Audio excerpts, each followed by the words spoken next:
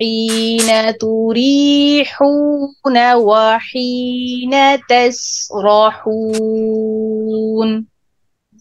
ولكم فيها فيها جمال جمال حين حين تريحون وحين تريحون تسرحون وحين تسرحون تسرحون।